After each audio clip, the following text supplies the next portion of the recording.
Bienvenidos a la noticia electoral en la Noticia TV, canal 27.2 en la señal de Vez Cable y 203 en la señal de Cable Go. En esta edición nos acompaña el profesor Luis Yaranga. Él es candidato a diputado por Podemos Perú con el número 29. Señora, ¿cómo está? Buen día. Muchas gracias, Carlos. Estoy aquí en su programa, bastante muy escuchado y sintonizado en todos los medios, tanto en el escrito, televisivo y radial. A sus órdenes. Aquí lo hemos tenido como sociólogo, ¿no? Hablando un poco de las cosas que pasan en el país, ¿no? Ahora pasa al otro lado de la vereda, ¿no? Ahora incursiona en política, busca llegar al Parlamento. Primero, ¿cómo es que decide participar en estas elecciones y además ir con Podemos? Bueno, es una experiencia bastante única y sobre todo sui generis, porque ya usted lo ha señalado, siempre he estado yo al frente como académico, como analista y sociólogo, detrás de todos los problemas que pasa el país. Pero no solamente data solamente en el análisis, en el diagnóstico, sino también hay que enfrentarlos, estos problemas, con propuestas. Y he tenido la invitación del doctor Pepe Luna, agradezco efusivamente la invitación. Actualmente me desempeño como asesor de la Universidad Nacional Tecnológica de San Juan del Lurigancho, un bastión fuerte de Podemos Perú. Ha visto seguramente mi persona bastante liderazgo, trabajo y sobre todo academicismo, que va a aportar no solamente al tema partidario, sino también al análisis y también enfrentar cuando lleguemos a la Cámara de Diputados, ¿no? Claro, ahora, ¿cómo es que evalúa usted esa situación de los últimos, no vamos a referirnos a los últimos 5 años, pero en los últimos meses? La censura a Gerí, la asunción de José María Balcázar, ¿cómo es que evalúa esto? Bueno, si bien es cierto, en los últimos años hemos tenido una incertidumbre en el ámbito político, tenemos casi cerca de 8 mandatarios en poco periodo de gestión. Increíble, ¿no? Lo que ha generado una inestabilidad e ingobernabilidad en el país. Al parecer la investidura presidencial ha perdido su peso, ha perdido el arraigo que debería tener, porque es la que representa a la nación peruana. Al parecer cualquiera puede ser presidente en estos tiempos. Sin embargo, tenemos un Congreso muy fragmentado que sigue controlando no solamente el Poder Ejecutivo, viene controlando los otros poderes, como el tema del Poder Judicial, los poderes autónomos. Hemos visto cómo los partidos tienen una cuota de participación en la repartija del poder del Estado. Y eso está mal desde todo punto de vista, desde el análisis sociológico, porque necesitamos una independencia, autonomía. Y es así que, por ejemplo, una institución tutelar como la Policía Nacional debería tener su independencia para poder manejar y perseguir el crimen organizado, la delincuencia. Pero si esto lo politizamos, al parecer va a estar al antojo y sobre todo a la demanda, no de la población, sino a la demanda de un partido político, ¿no? Entonces, en ese sentido, esta fragmentación y esta zozobra que viene ocasionándose en el escenario nacional está generando pues una sinsabor y además una inestabilidad en todos los aspectos en la población peruana. Claro, ahora, ¿esta repartija usted la ve instaurada en este gabinete también? ¿Cree que se ha dado eso también? Bueno, a vista y paciencia estamos viendo de que hay algunos partidos políticos que tienen bastante participación de militantes y de allegados, ¿no? Como la ministra de Economía y Finanzas, como el Premierato y algunos otros ministerios, ¿no? Yo creo que el aspecto político tiene que estar engarzado con los liderazgos y las personas bien formadas. Digo desde el punto de vista académico, porque el Estado debe ser gobernado por sus buenos hombres y el Perú tiene buenos hombres. Aquí estamos para poder encabezar, liderar nuestras instituciones y no para repartirse al antojo al antojo del partido político y con cierto cálculo. Claro. El Perú no es un cálculo político, el Perú tiene que visionar de aquí a 20, 30 años. ¿Qué queremos el Perú del 2050? ¿Qué viene nuestra generación? ¿Qué será de la generación de nuestros hijos?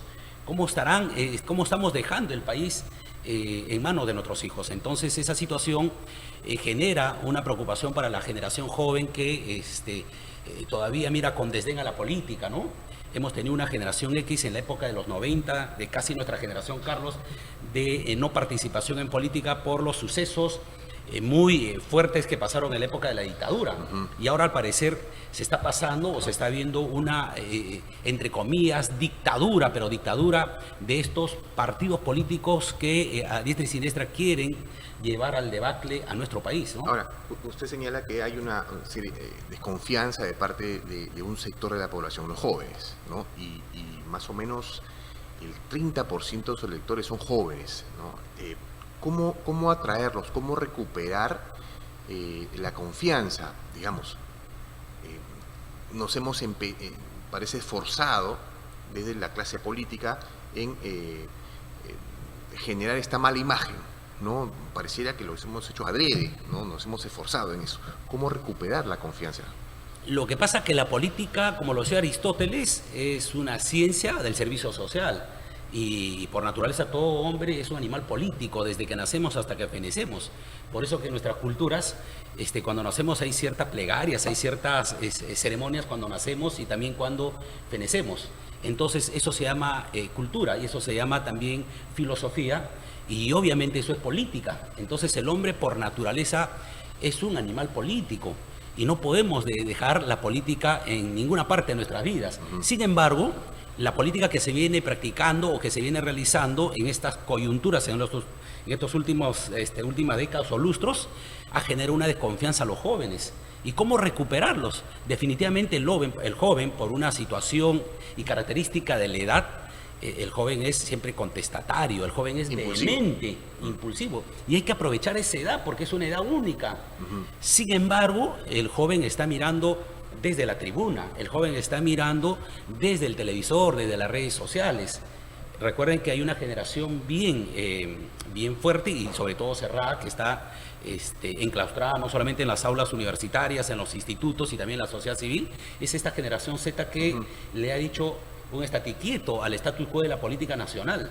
Así que este 30% de la población va a declinar la balanza en el próximo proceso electoral. Claro. Así que hay que tener mucho cuidado porque a pesar de que hay partidos políticos que están invirtiendo muchísimos recursos económicos en la campaña política, los jóvenes finalmente van a dar la última decisión en las urnas y ya está ahí la generación Z que han salido a las calles y ha dicho basta esta situación, ¿no? No hay que subestimarlos. Ahora, respecto a sus propuestas de llegar al Parlamento, a la Cámara de Diputados, ¿por dónde van las iniciativas que usted busca impulsar? Bueno, definitivamente en mi calidad de catedrático universitario, estoy enfocado fundamentalmente en dos aspectos básicos, en el tema de educación y el tema de la seguridad ciudadana. El tema de la inseguridad ciudadana que ha golpeado no solamente al sector transportes, ha golpeado a los bodegueros, inclusive al sector educativo. Hemos visto cómo las cifras, inclusive criminalizando, persiguiendo, extorsionando a maestros y colegios. Sí. Y también llegando a ciertas instancias de las universidades. Entonces el Perú está inseguro. Si el país está inseguro, no podemos caminar y no podemos generar recursos, no podemos generar una vida tranquila en todos los espacios de la economía nacional. Entonces, mi primer aspecto que va a hacer es exactamente la implementación de las tecnologías de punta y la inteligencia artificial en la institución Policía Nacional del Perú. Pero recuerden, el tema de la seguridad ciudadana no solamente es una tarea de la institución policial, sino que hay que engarzar a varias otras instituciones como las Fuerzas Armadas. Las Fuerzas Armadas no solamente están para que disuaden o salgan a las calles y tengan que, en todo caso, disuadir con sus armas, sino que hay que especializarlos. Por ejemplo, en una especialidad del tema del crimen organizado. Yo soy docente de la Escuela Oficial de la Fuerza Aérea de Perú y creo que las Fuerzas Armadas tienen una especialidad muy sui generis porque ellos están preparados para la defensa nacional y no para la defensa interna. Pero si los preparamos, por ejemplo, en una currícula en un año para ayudar a desbaratar este crimen organizado, por ejemplo, en el tema de seguridad interna, yo creo que fácilmente las Fuerzas Armadas pueden coadyuvar. Y también tenemos que ver la sociedad civil organizada. No podemos entregar a la sociedad civil organizada así nomás. Hay que capacitarlos. Hay que dotarlos también de inteligencia artificial y de tecnología. ¿Para qué? Para que la sociedad civil organizada pueda también combatir. Entonces, ahí va la propuesta, el tema de esta ley que estamos proponiendo desde mi perspectiva, desde Podemos Perú. Pero recuerden también, no solamente va ahí, sino que esto va engarzado con el tema educativo. Si tú te vas en estos momentos a Bravo Chico, a 5 esquinas del centro de Lima, es una zona roja. Pero entonces, ¿qué hay que hacer? Hay que recuperar estos espacios públicos. Si nosotros recuperamos estos espacios públicos y le dotamos, por ejemplo, de espacios culturales, deportivos, yo creo que estos espacios rojos ya se convierten en un espacio amigable. A uno le da miedo pasar, por ejemplo, por Cinco Esquinas, por Bravo Chico, o no sé, otras zonas rojas que están focalizadas, por ejemplo, en el Callao, en San Juan Lurigancho. Pero si las dotamos de espacios culturales y deportivos, van a ser espacios amigables para la ciudadanía. Entonces, en eso va fundamentalmente. Y en el aspecto educativo, creo que ha sido Vox Populi, mi persona está planteando el tema del impulso educativo. ¿Y qué significa el impulso educativo? Que hay que cumplir con lo que dice la Constitución Política. Estoy planteando exactamente el tema del pasaje gratuito universitario. Porque recuerden que cerca de 500.000, cerca de 500.000 estudiantes en Lima se movilizan al interior del país, también cerca otro de 500.000, hay cerca de 1 millón universitarios en el Perú, pero sin embargo con desigualdades de oportunidades. Porque trasladarse desde Jicamarca o trasladarse de Pachacútez a San Marcos o desde José Gálvez a San Marcos es bastante complicado. El estudiante debe estar andando entre 8 soles de ida y otros 8 soles de vuelta, sin considerar las motos que dan acceso a tu hogar. Otro presupuesto. Es un presupuesto altísimo que debe estar acarreando cerca de 500 soles mensuales al erario de la familia, a la economía familiar. Esa propuesta seguramente le va a hacer ruido a los transportistas, pero hay una forma. ¿El Pero, proyecto Carlos, incluye subvención de alguna manera a las empresas de transporte? No vamos a chocar con la economía del transportista, por tanto que vamos a plantear un bono especial para los hermanos transportistas. Recuerden que el transportista tiene el consumo no solamente del combustible, sino de otros derivados, y que tienen una especialidad en el tema del impuesto, el impuesto selectivo al consumidor.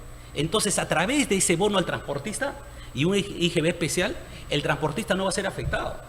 Más por el contrario, el Estado tiene que gravar ese bono especial para los transportistas para beneficiar también a los estudiantes. Recuerden, en el Perú hay cerca de 80.000 efectivos policiales que son beneficiados bajo este régimen, a pesar de que los efectivos amigos policiales reciben un sueldo, trabajan y se circulan rápidamente por cualquier parte de la ciudad de manera gratuita. Sí. Pero ¿por qué no proteger al estudiante universitario, futuro médico, que nos va a salvar la vida? ¿Por qué no proteger al futuro ingeniero civil, que nos va a dar las grandes obras de infraestructura? Entonces, la reserva moral y profesional del país es exactamente los jóvenes universitarios. Si queremos un cambio a largo y mediano plazo, tenemos que proteger al estudiante universitario. Y lo digo ¿por qué, Carlos? Porque mi persona ha sufrido eso. Para yo trasladarme desde Villa María, desde Mariano Melgar, desde el cerro de Mariano Melgar y de la Torre de Melgar, para trasladarme hasta el centro de Lima, a mi universidad, es bastante complicado. He tenido que trabajar de taxista, de heladero. He hecho 1000 esfuerzos, Carlos, para poder educarme. Pero no todos tenemos ese acceso. Claro. Entonces, más bien, la Constitución y el Estado debe promover la calidad educativa. Y yo creo que eso va a ser un incentivo para que muchos jóvenes que no tienen oportunidades tengan la posibilidad de seguir estudiando en las universidades, en los institutos, y sea un gancho para que el joven sea incentivado en todos sus aspectos. Usted me mencionaba que es catedrático en una universidad, ¿no? Y tiene contacto directo con los estudiantes. ¿Qué sensación tienen ellos respecto a la política? En algún momento entiendo que debe haber conversado con ellos, bueno, usted es sociólogo, ¿hay esa desilusión, esa desazón? Bueno, definitivamente yo felicito a todos mis estudiantes de San Marcos, de Villarreal, de Norbert Wiener, mis alumnos de la Autónoma, de la Universidad Nacional Tecnológica de Lima Sur, ¿no? Y también de la Universidad César Vallejo, en el que imparto cátedra académica. Converso yo con ellos constantemente. En realidad, todos están involucrados en política, como lo decía ya Aristóteles. Sin embargo, involucrarse en una candidatura como la nuestra, le dan una pared, le dan una quietud para no participar directamente en los cargos de elección popular. Sin embargo, los jóvenes tienen en el interior, en el corazón y en el sentimiento ese aporte que quieren darle a su país. ¿Y cómo es ese aporte?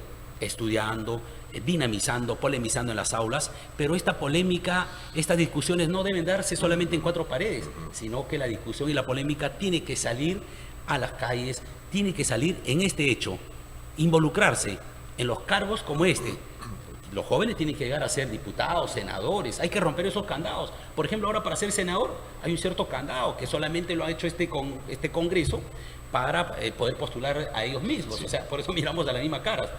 Pero si tú vas a San Marcos o si tú vas a la Universidad Autónoma o a la Universidad Tecnológica de Lima Sur, hay brillantes estudiantes, líderes estudiantes, que le temen un poco la política porque la política está engarzado con muchos intereses económicos, con muchas desazones que propiamente lo estamos viendo. Entonces, yo también me estoy enfrentando a una papa caliente, claro, pero tengo ese punto de honor, tengo esa fortaleza de poder enfrentarlos, Carlos. Ahora, en esta campaña mucho se ha hablado de muchos sectores y muchos partidos sobre sanciones drásticas para frenar la inseguridad ciudadana, para frenar la criminalidad. Una de ellas ha sido, sin duda alguna, el retiro del Perú de la Corte Interamericana de Derechos Humanos para plantear la pena de muerte en casos de violación, secuestro y sicariato.